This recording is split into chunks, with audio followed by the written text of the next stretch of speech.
I had a sister named Clara, but she never existed. Reddit story. They say memories can't lie, but what if they aren't yours? What if they belong to someone or something else entirely? I never thought I'd question the blood that ran through my veins, or the walls I called home, or even my own childhood. But something began to fracture the tidy little image of my family. Something impossible to ignore. And it all started with a dream.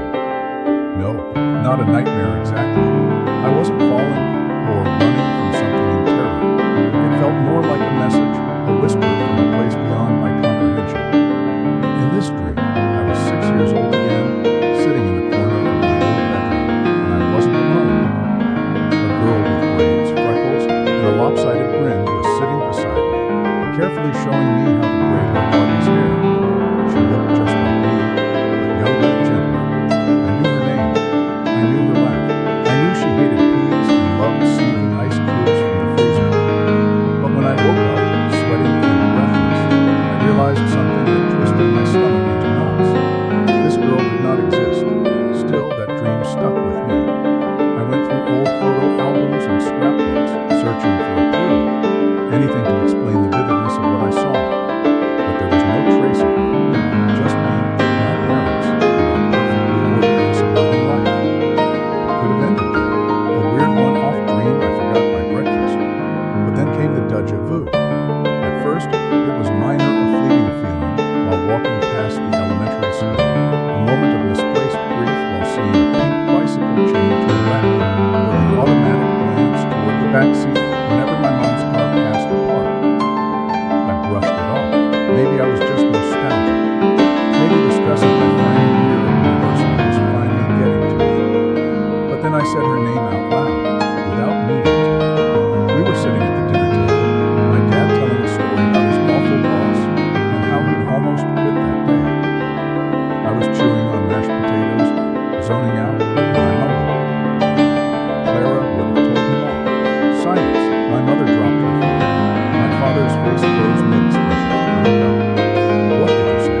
He asked. But it wasn't just curiosity. It was terror. I felt it in my bones. I repeated it in circle.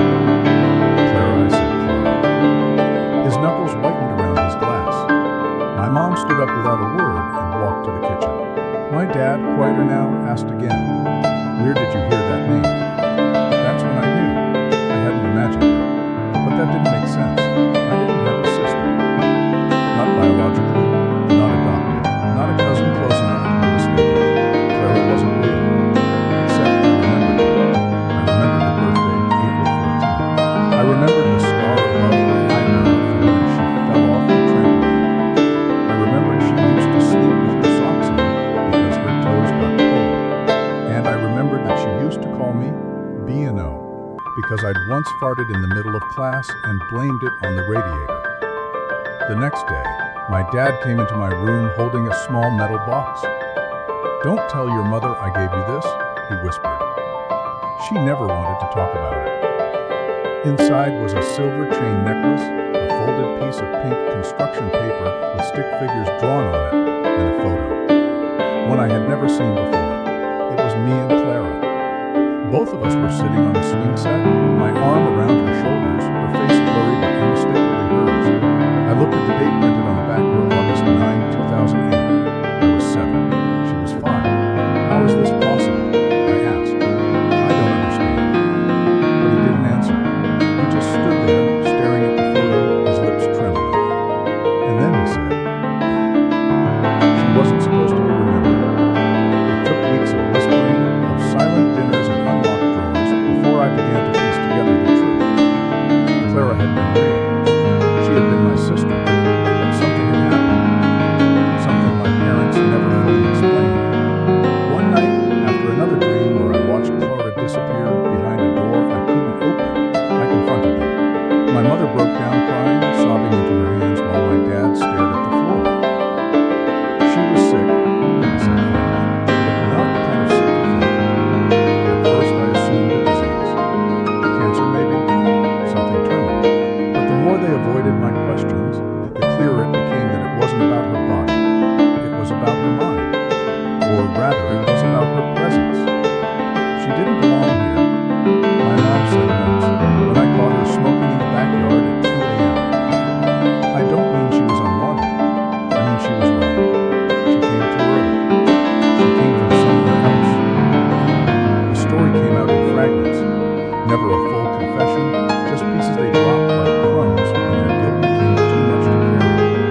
series of payments made under different names, and an incident when Clara was just 2.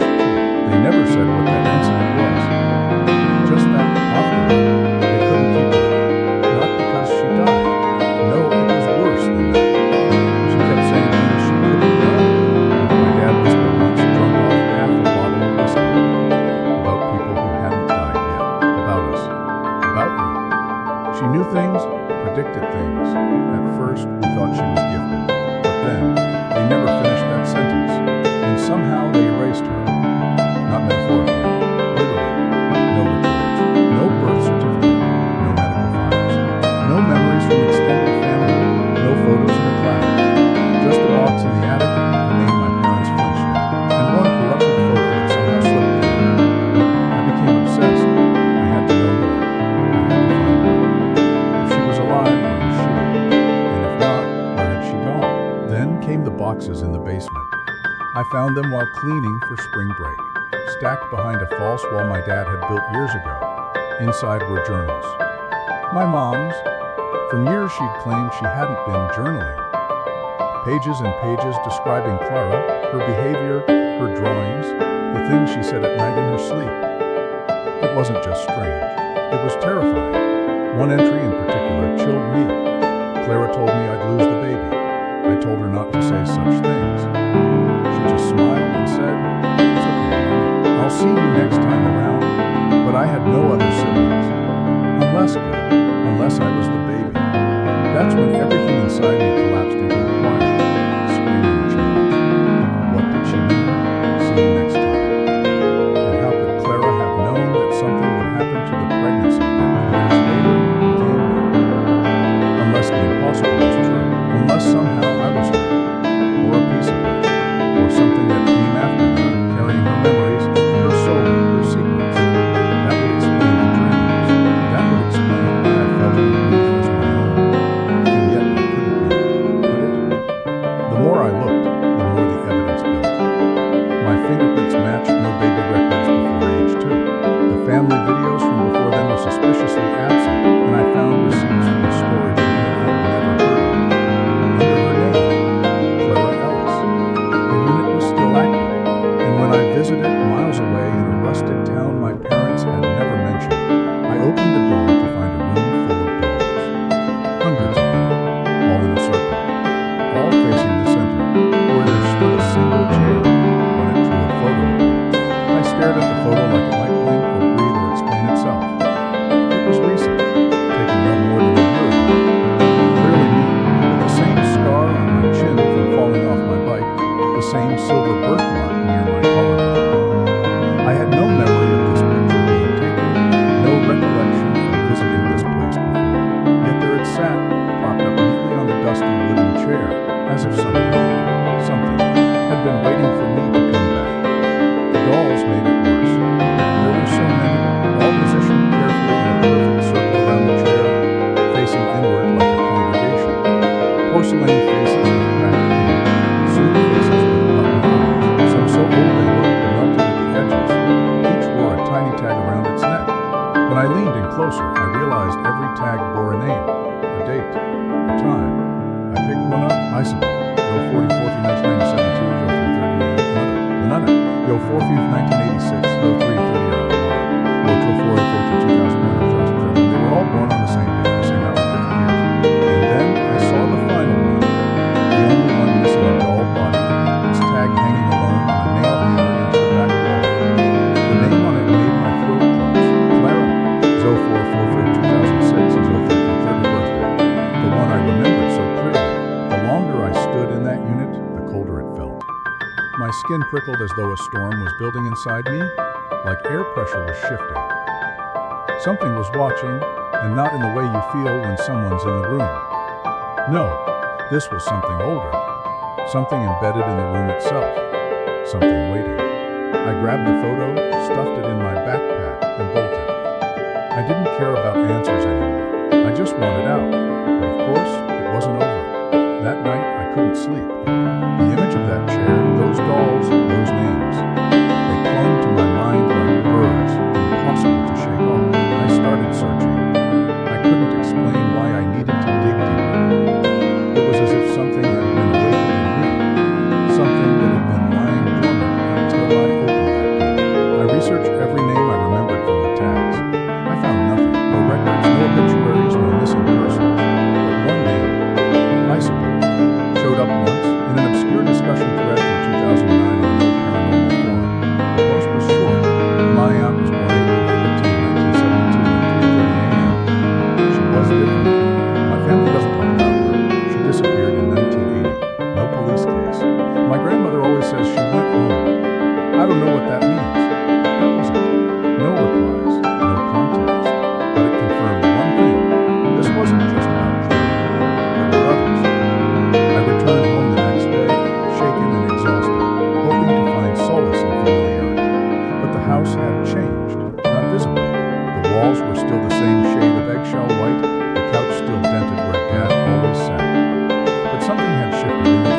Dad's hand tightened on his glass of water. "You weren't supposed to know about that," he said. "Why is there a photo of me in there? Why are there dolls with dates matching Clara's birthday? Why is there a tag with her name on it, without a doll?" My mom shook her head slowly, like I'd broken some ancient rule just by speaking. Because Clara never made it past her 8th birthday. "But you told me she..." I stopped. They never actually told me anything, just that she wasn't here, that she wasn't supposed to be remembered. "She was taken back," my dad said. "By who?" I asked. He looked me straight in the eye. "Not who, what?" They didn't want to say more. But they didn't stop me from digging either, so I did. I found old journals from my grandfather, dusty and water damaged, buried beneath decades of moldy boxes in the attic. Inside, I read about the pattern that every generation in our family, always the first daughter born on April 14th, at exactly 3:30 a.m., was marked, not just by coincidence, by something else. One passage stood out. "They return when the conditions are right. Clara is the 6th. She should not have lived as long as she did." Something interrupted the cycle. Another, more cryptic. "We borrowed what wasn't ours to keep. The debt always comes due. The girls are not children. They are vessels." She knew that before we did. Who was she? Was Clara aware? Had she known she was different? In the basement, behind the boiler, I found a hidden compartment carved into the concrete floor. Inside, wrapped in old rags, was a VHS tape labeled "Undo and a Rotten Cheek." Naturally, I watched it. It was grainy, timestamp July 7, 2014. I must have been 10. Clara, real, tangible Clara, was standing in the backyard, staring at something out of frame. At first, she just stood there, but then her head tilted in that unnatural, dog-hearing a high-pitched sound kind of way. And she whispered something. "I see you. I know you're not hiding." The camera panned slightly, and for a moment, just before static overwhelmed the screen, I could see it too. Something standing at the edge of the trees. Tall. Long, like the shape of a person someone tried to draw from memory in complete darkness. And then, just before the video cut off, Clara turned back to the camera, eyes wide and utterly calm, and said, "She'll come for you next." I didn't sleep at all that night. The dreams returned worse than before. This time I wasn't just watching Clara. I was her. I could feel her thoughts, her fear, her confusion. I stood in a circle of fire in the woods, surrounded by dolls hanging from branches. A voice behind me whispered numbers as though 4, 3, 3, 4, 300. Over and over, the ground trembled, the sky split open. And then I woke up with blood trickling from my nose. Every clock in the house read 3:30 a.m. From that moment, reality began to slip. I started remembering things that hadn't happened. At least, not in this version of my life. I remembered hiding in a closet from something my parents couldn't see. I remembered opening a door that used to be bricked over. I remembered a birthday party where nobody showed up except a tall woman with black eyes who gave me a candle and said, "Blow this out and you'll stay." And most of all, I remembered her. Not Clara as a sister, but Clara as me. A life lived differently. A life where I vanished away. A life where she grew up in my place. It wasn't reincarnation. It wasn't possession. It was more like a loop. Or a fracture. A fault in the design. Two souls intertwined through time. Swapping places across a thread held by something watching. I confronted my parents again. Not out of rage this time, but desperation. "Am I Clara?" I asked. My mom cried again. My dad looked at me with such pity it made my stomach turn. "You were born after," he said. "But not the way you think. We didn't plan for you. Not really. We just woke up one day and you were there." What does that mean? It means Clara left, and something had to stay behind. The next morning, I checked my birth certificate again. I'd seen it before, but never closely. Under date of birth, it said April 14, but no time was listed. Just a smudge where the ink had bull. I went to the hospital where I was supposedly born. They had no record. I wasn't in their system. My mother's stay was listed, but no record of a delivery. No infant, no PGIR. Nothing. It It was as if I materialized from thin air. And then it happened. On the eve of my 21st birthday, I found myself walking. I don't remember deciding to. I don't remember getting dressed. I just remember stepping outside at night and heading toward the woods near our old house, feet moving as though commanded by muscle memory that wasn't mine. In the clearing, I saw the circle of dolls, now real, hanging from trees. And the chair, empty, waiting. I felt a warmth on my skin, burning, gentle, all at once. And then I heard her, Clara, or maybe me. She said, "You came back.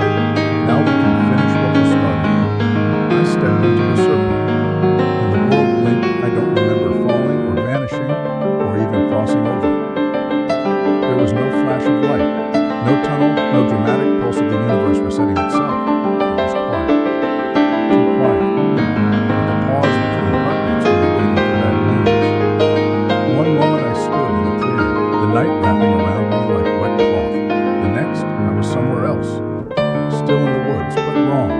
Too still, too symmetrical. Every tree looked copied and past it. The wind didn't move. The stars overhead were frozen, their light sharp as broken glass. At first, I thought I had died. That stepping into the doll circle had somehow pulled me into the afterlife. But no, I wasn't dead. I felt very much alive.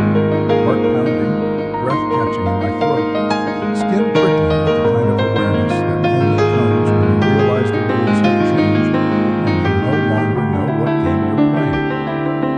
I turned around, expecting to see the path back home, the chair, the hanging dolls. Gone. Only wood stretched in every direction, stretching forever and impossible, mirrored geometry. It was like being inside a kaleidoscope where every angle repeated into eternity. And I wasn't alone. A voice whispered my name, not from a distance, inside me, Clara. But not like before, not a dream memory, not the ghost of a sister who never was. This was me, thinking in two voices, two streams of consciousness trying to live in one skull. I clutched my head, stumbling forward, vision tilting sideways as trees twisted into impossible spirals. "I remember this," she said. "No," I said. "It's your turn now," I answered. "No," she answered. I collapsed to my knees. Somewhere nearby, something moved. Not walking, gliding. It slid between the trees like oil on glass. I couldn't see it clearly, only its outline. Darker than darkness, its form shifting as though it hadn't decided what shape to wear. "You're early," it hissed. It didn't speak like a person. It entered my mind like a virus, its words folding into my thoughts and becoming indistinguishable from my own. I couldn't scream. I couldn't move. It was as if the forest itself had inhaled, and I was trapped in its breath. "You weren't supposed to remember," it said. "Not until the crossing." Then it laughed, or maybe it wept. The sound was a wet crackle like bones being boiled. I forced myself up. "Where am I?" It didn't answer with words. Instead, it opened something, not a door, a ripple in the fabric of the globe. A tear like slashing a curtain made of reality. Beyond it was a room. My room, but not quite. It was my childhood bedroom, exactly as I remembered it. Pink curtains, shelves of books, a crooked unicorn poster taped above my bed. But every detail was off by a fraction of an inch. The colors were slightly wrong, the shadows too deep, the smell of the air unfamiliar, too still. It was like stepping into a wax museum recreation of my life. And there, sitting on the edge of the bed, was me, Clara, older. She looked up calm, composed, and tired in a way that went beyond sleep. Her eyes were ancient. Not in years, but in experience. She had seen things. "I'm sorry," she said, her voice flat. "I didn't mean for you to remember. It's worse when you remember." I didn't speak. I couldn't. I sat down across from her, knees barely touching, a mirror across time. We studied each other in silence. "Do you know what this place is?" she asked. I shook my head. "It's the space between them. The sea. A place where the rules aren't set. Our family, we've always had a connection to it. Or maybe we were built from it. I don't know anymore." I leaned in, my voice breaking. "What, me? Because you're the one who came back. Or maybe the one who stayed. It doesn't matter anymore. We're the same." She stood up and walked to the inside. The trees pulsed faintly, breathing in unison. They use us, she whispered, every few decades. One girl, born at the same moment, becomes the vessel, the placeholder. They don't want us dead. They want us stuck, fractured across timelines, so they can study what happens when a soul's thread is pulled taut. I was shaking. What are they? She didn't answer. Or maybe she couldn't. Instead, she pressed her hand against the window. The glass rippled. They exist outside the limits. They don't see life and death the way we do. They don't see time. They see patterns. Then she turned to me. Have you seen the others? Wes. The dolls. They're not dolls. They're locks. Each one holds a fragment of a girl's memory. That's why you remembered me. That's why I remember all of them. Because I've been kept, preserved. The room flickered for a second like a bad VHS tape. I saw her face shimmer. For a moment, she was all of them. Isabel, Lena, Mara, flickering like a strobe across her skin. They can't hold us all forever. The container is failing. That's why you feel her inside you. That's why we're talking. My vision blurred. What happens now? She knelt in front of me, her face inches from mine. One of us has to stay. One of us has to go back. That's how it always works. No, you don't have a choice. Neither do I. We're arrows, not people. They make us, break us, reassemble us. You think you're the first to wake up. You're not. You're just the first to come this far. I tried to back away, but my body wasn't mine anymore. The space around us collapsed. The room peeled apart like a paper diorama, layer after layer dissolving into black. And then we were back in the clearing. But both of us were standing in the circle this time. The dolls were gone. The chair was burning. Time had caught up. Choose. Clara said, I can't. If you don't, they will. Suddenly, I felt a pressure at my chest, something inside me stretching, tearing. Two consciousnesses colliding. A perfect storm of thought and memory. I remembered being there. I remembered me. I remembered watching myself die. I remembered watching myself wake up. In that moment, I understood the truth. We were never two people. We were always one, split by something ancient, manipulated across years like thread through a needle. Clara didn't die. She didn't disappear. She simply fractured, and I was born from what remained. There was no choice. Only fusion. I reached for her hand. She didn't flinch. She nodded once. And as we touched, the world screamed. Not aloud, but inwardly, like a great machine jamming in its gears. Trees snapped in half. The ground buckled. The stars unraveled like spilled ink. We, she and I, merged. I remember everything now. All of it. Every life. Every loop. Every version of this story they tried to write and rewrite. Every girl they split to feed their curiosity. Every soul recycled and trapped in a doll's face. But they made a mistake. They let me remember. And this time, I'm not going back quietly. The fusion didn't feel like becoming one. It felt like drowning in myself, watching every memory. Hers, mine, theirs, pour into the same fragile vessel.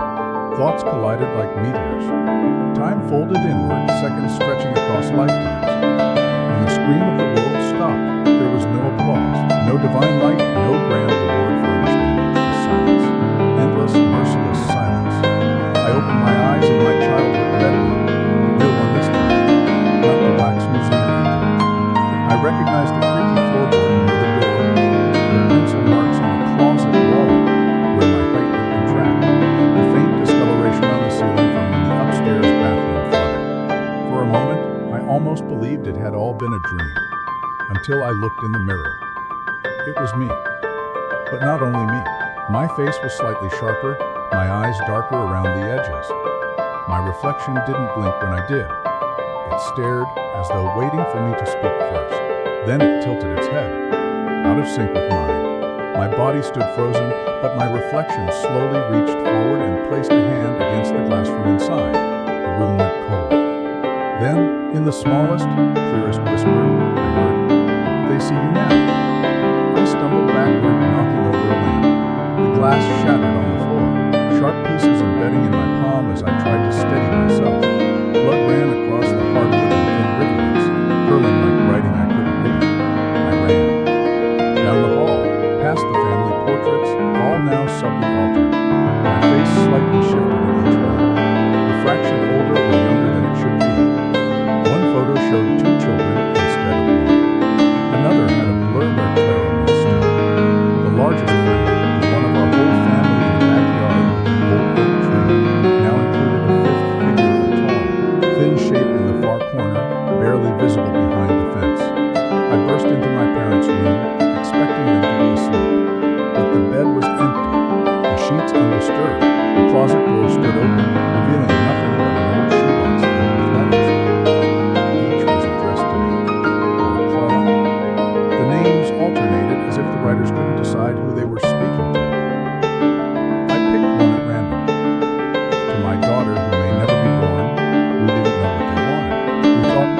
next year. I grabbed a can of lighter fluid and matches. I didn't think, I didn't hesitate. I doused them all and struck a match. As the flames rose, they didn't burn like cotton or porcelain. They screamed. High, shrill, human-like screams that pierced through the concrete walls of the garage.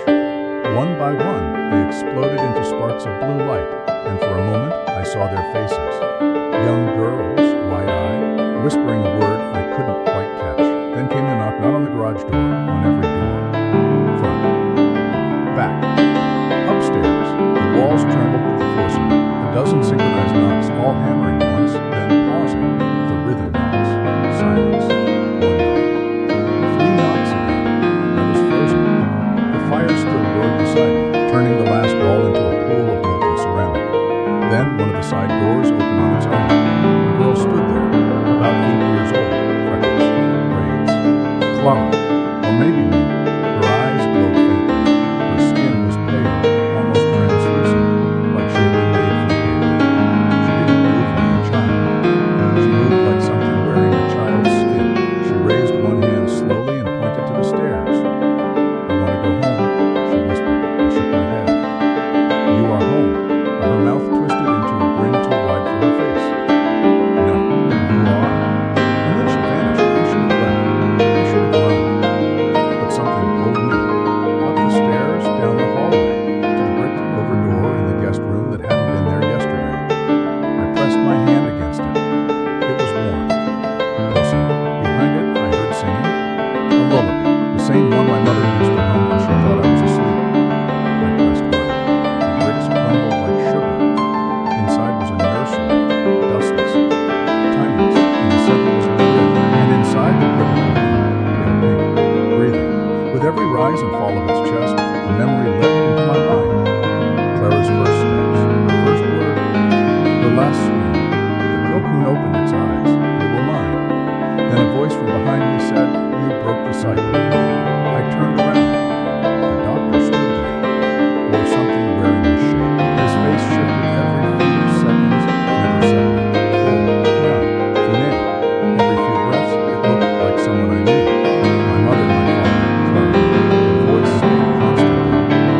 Cold. We weren't meant to fuse. We separate them for a reason. But who are you?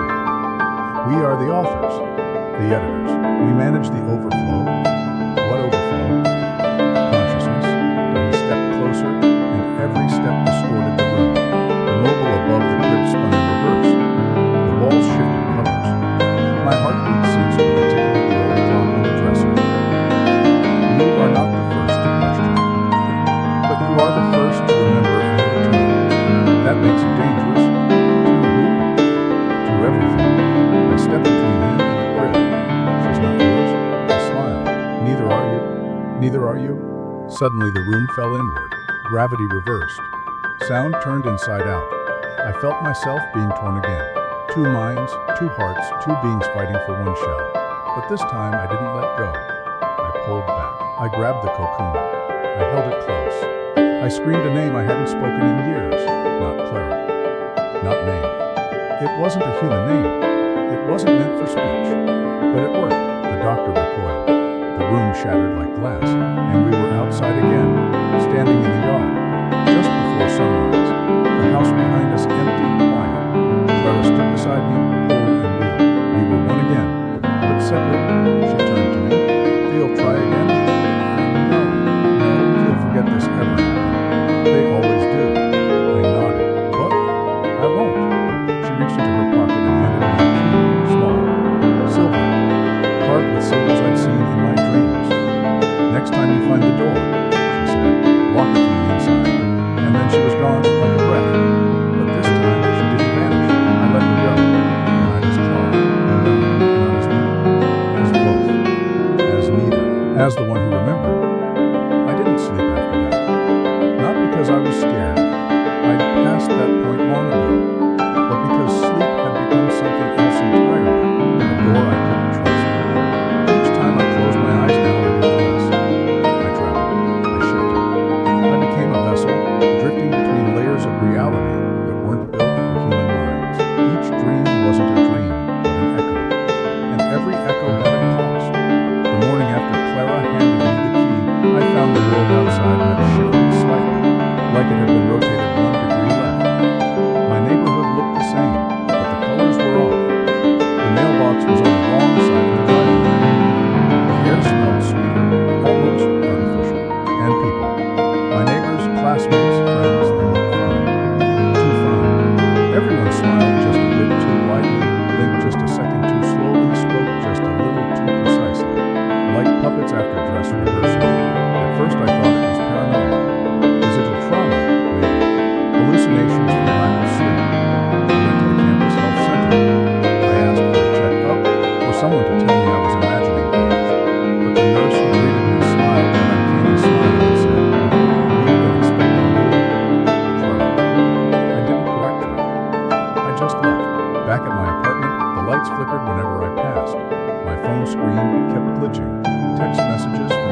I combed forums, archives, books no one had checked out in decades, anything involving time slips, consciousness transfer, alternate realities. I looked into children born at 300 a.m. on April 14th from 1966 to 2026. The list grew, dozens of names scattered across countries. Most had died young. The rest had simply vanished. And every time I found a photo, a yearbook entry, an obituary, my face was there, not exactly mine. Sometimes older, sometimes younger, sometimes with different hair, different eyes. But always unmistakably me. I began keeping a map. Pins, strings, circles. But no pattern emerged. No neat explanation, just tales. Organized tales. Until one night, when my laptop screen went black and a message appeared. You are the door now. I dropped the laptop. It wasn't plugged in. It wasn't even turned on. But the words lingered, burnt into the screen like shadows left behind after lightning. You are the door. I stared into the glass, and for a moment, my reflection looked like Clara again. But this time, she was crying. I held the key, and I understood. The door wasn't a place. It wasn't a thing to be found. It was me, the experiment. Whatever it was, had succeeded. I was the first full integration. The first soul that didn't shatter when the layers overlapped. And now, the ones behind the veil didn't just watch through me. They could reach through me, use me. Unless I closed it, unless I locked it. But what did that mean? I didn't have to wait long to find out. That night, I was pulled. Not physically, more like my presence was summoned. My body remained in bed, but my awareness was yanked violently out and thrown into a room of mirrors. No walls, no floor, just reflections, infinite and screaming. Each mirror showed a different version of myself. One was laughing manically. One was dead. One stared back with burning eyes and a stitched mouth. One wore a white dress soaked in blood. And in the center of the room stood her. Not Clara, not me. Something else. A woman draped in a tattered veil, skin translucent and veined with starlight, her arms jointed like mantis. Her face was a shifting swarm of features I couldn't hold in my memory for more than a second. But her voice was all of it. All the words, all the fluid message. You are the archive now. She hissed, 1,000 voices layered into one. You remain. You resist. I didn't answer. I couldn't. She slithered closer. There must always be a scene, a point of entry. That is the law. The cost. The gift. Her hand reached out, long fingers splitting into tendrils of light. Unless you see it. Unless you end the cycle. But to lock the door is to lock us. And suddenly I understood what the key really was. It wasn't a symbol. It was a sacrifice. If I used it, if I truly locked the door, it wouldn't just trap them. It would trap me too. No more Clara. No more me. Just absence. One less fracture for the universe to carry. She saw my understanding and laughed. A hideous, beautiful sound that made the mirrors tremble. You're not brave enough. I closed my hand around the key. I don't need to be brave, I whispered. I just need to be done. And I turned it, not in a lock, in myself. I felt it, like pulling a zipper down the center of my soul. A rush of wind tore through the mirrored room. The woman shrieked. The reflections shattered.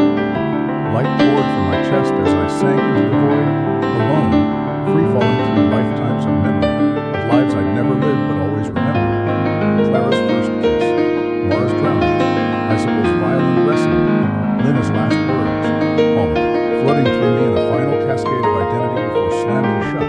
Then silence, real silence, not empty. Finally, I woke up screaming, back in my bed. The sun was rising. My phone buzzed. 3:40 a.m. we were late. For the first time, they were late. The mirror reflected only me. No Clara. No shadow.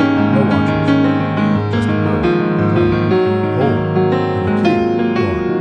In its place, a small note on my nightstand.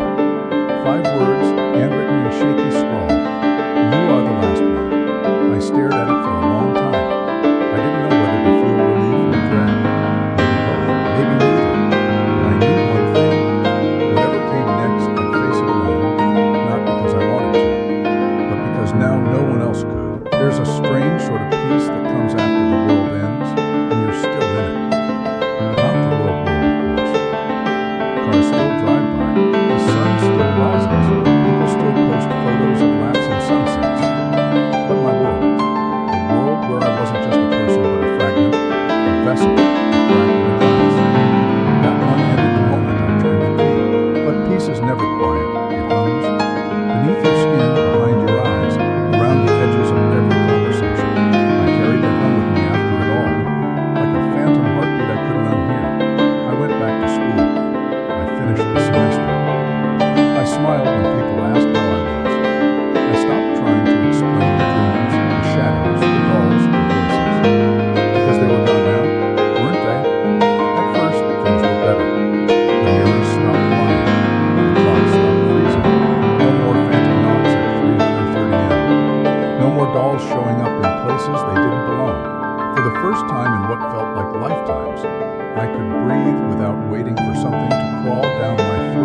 faded film reels, I still missed her.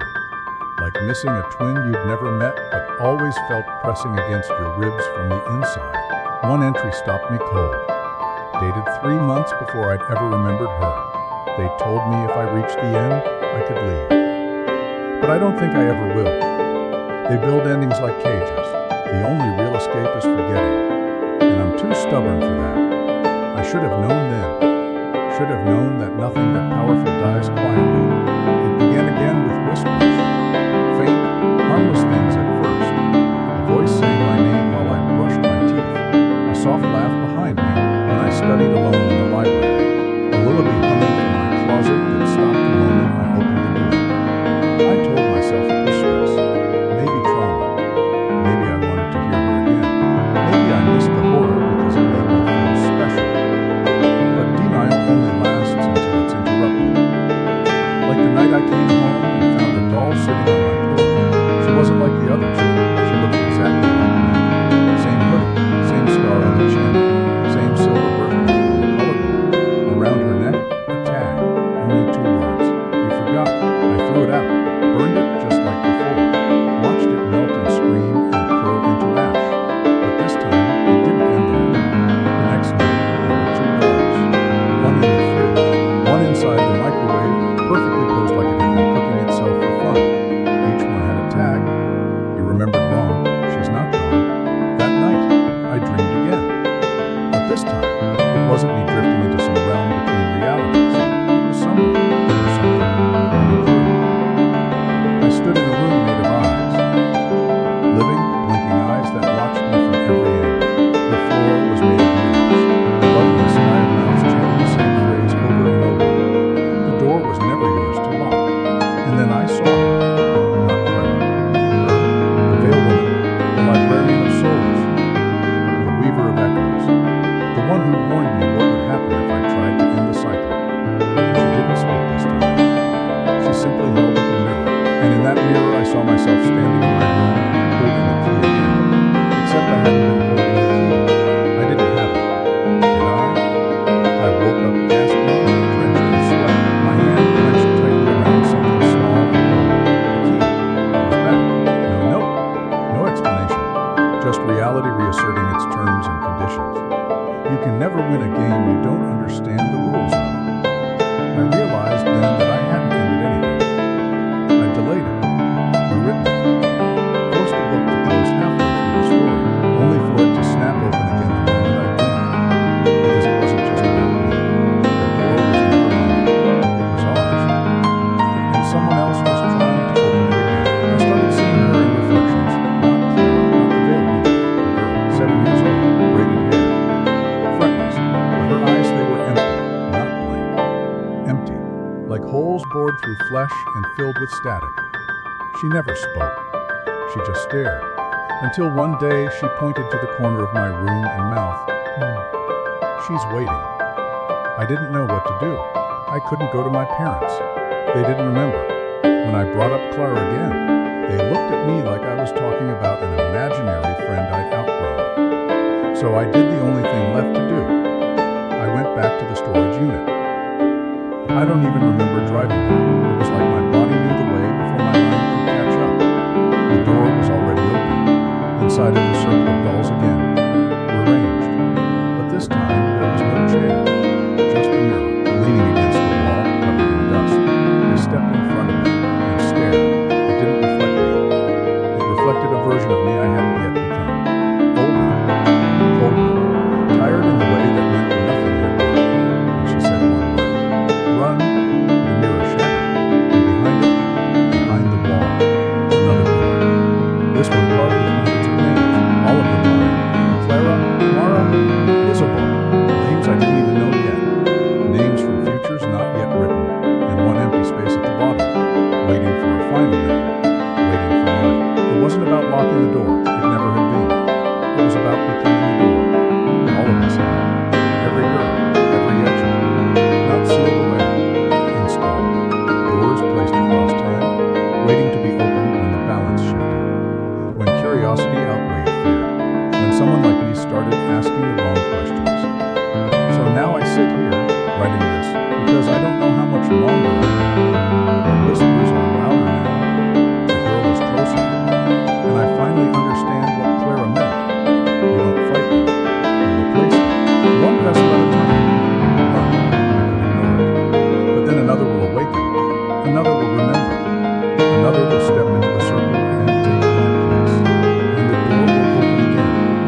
Thanks for watching the video. Subscribe and like the video.